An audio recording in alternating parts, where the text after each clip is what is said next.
Now here's Jane with the weather.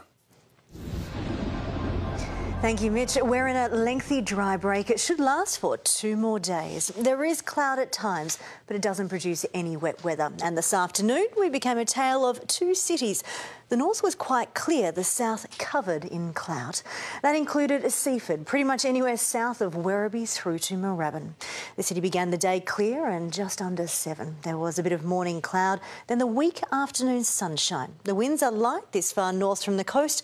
It reached a top of 16. We had a few 16s around town, mainly in western suburbs. Winds are westerly, so the air cools as it crosses the bay. Cloud moved across much of southern Victoria, but this afternoon it settled in only over the southwest through to western Gippsland. It is windy right at the coast. And surf is up too. This is Bells Beach and Winky Pop today. The waves are clean and they're large because the surf coast is offshore in a westerly wind. That's all thanks to where the high is now. It is starting to move up here into a wintertime position with the centre up around New South Wales latitudes. Now that lets us see more cold fronts than we do in summer, and they're stronger too. And speaking of, the next one should be rolling through here on Thursday. Before that, it is generally dry. We'll have cloud at times, weak sunshine at others. The wind picks up on Wednesday and it absolutely howls into Thursday. That's ahead of this band of rain. Now look how much further north that rain is able to go now that the high is out of the way. Not huge falls inland, but 5, possibly 10 millimetres, and another top-up of snow for the Alps as it brings a sharp cold change. But not yet. We have a few more days until it arrives.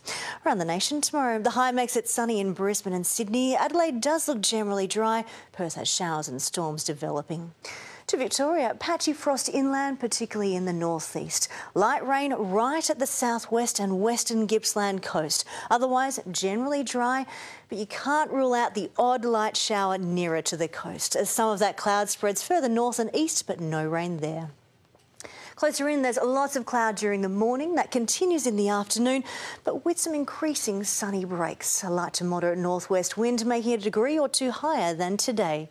The city begins on 8. We do expect a grey morning. Afternoon sunny breaks let it rise to 17, and there is no wet weather and all dry again on Wednesday.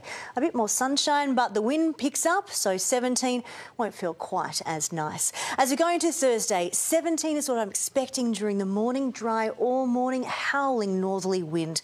But in the afternoon, the temperature absolutely plummets. We'll have 5 to 15 millimetres of rain, and that continues into Friday too, when it's just 13.